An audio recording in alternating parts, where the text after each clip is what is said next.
നമസ്കാരം. കേരളത്തിൽ 3 ദിവസമായി ഒരേ വിലയിൽ തുടർന്ന സ്വർണ്ണവില ഇന്ന് മുന്നേറിയിരിക്കുകയാണ്.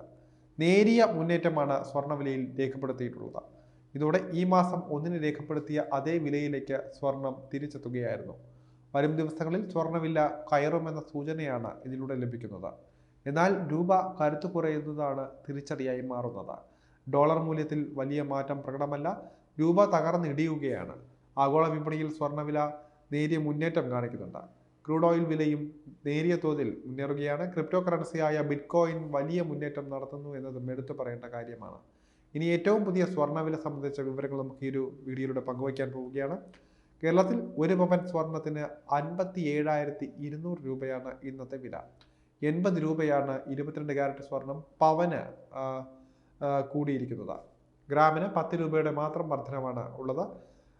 18 കാരറ്റ് സ്വർണം 18 കാരറ്റ് സ്വർണം ഗ്രാമിന് 5 രൂപ വർദ്ധിച്ച് 5,900 രൂപയിലെത്തിയിട്ടുണ്ട്.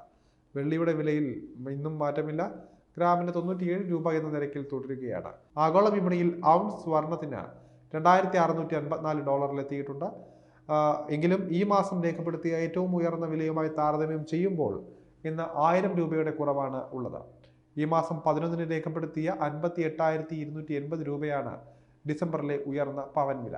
വരും മണിക്കൂറുകളിൽ അമേരിക്കൻ ഫെഡറൽ റിസർവ് പലിശ നിരക്ക് തീരുമാനിക്കും. അതിനനുസരിച്ചായിരിക്കും സ്വർണ്ണവിലയിൽ മാറ്റം വരാൻ പോകുന്നത്. പലിശ നിരക്ക് നേരിയ തോതിൽ കുറയ്ക്കും എന്നാണ് റിപ്പോർട്ടുകൾ. ഇന്ത്യൻ രൂപ മൂല്യമിടിയുന്നതാണ് വിപണി നേരിടുന്ന പ്രധാന വെല്ലുവിളി. ഡോളറിനെതിരെ 84.91 എന്ന നിരക്കിലാണ് രൂപയുള്ളത്. വ്യാപാരം പുരോഗമിക്കുന്നതിനാൽ തന്നെ നേരിയ വ്യത്യാസം സംഭവിച്ചേക്കാം. രൂപ വില ഇടിയുമ്പോൾ ഇറക്കുമതി ചെയ്യുന്ന എല്ലാ വസ്തുക്കളുടെയും വില ഉയരും. ഉപഭോക്താക്കൾ അവയ്ക്ക് ഉയർന്ന വില തന്നെ നൽകേണ്ടി വരും. പണപ്പെരുപ്പം ഉയരാനും ഇത് ഇടയാക്കും. ലഭ്യമാകുന്ന വരുമാനം മതിയാകാത്ത സാഹചര്യം എല്ലാവർക്കും ഉണ്ടാകും. ഡോളർ സൂചിക 106.87 എന്ന നിരക്കിലാണുള്ളത്. സൂചിക ഉയർന്നാൽ സ്വർണ്ണവില താഴേണ്ടതാണ്. കാരണം മറ്റു കറൻസികൾ ഉപയോഗിച്ചുള്ള സ്വർണം വാങ്ങൽ കുറയും. എന്നാൽ എല്ലാ രാജ്യങ്ങളും സുരക്ഷിത ആസ്തി എന്ന നിലയിൽ സ്വർണം വാങ്ങിക്കൂട്ടുന്നുണ്ട്. ഒക്ടോബറിൽ ഏറ്റവും കൂടുതൽ സ്വർണം വാങ്ങിയ രാജ്യം ഇന്ത്യയും തുർക്കിയും പോളണ്ടുമായിരുന്നു. ബിറ്റ്കോയിൻ വില $1,06,793 എന്ന നിരക്കിലേക്ക് ഉയർന്നിട്ടുണ്ട്.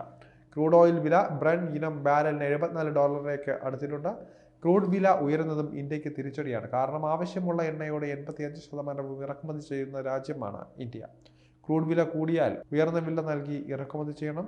അതുകൊണ്ട് തന്നെ ആഭ്യന്തര വിപണിയിൽ വില ഉയരുന്നതാണ്.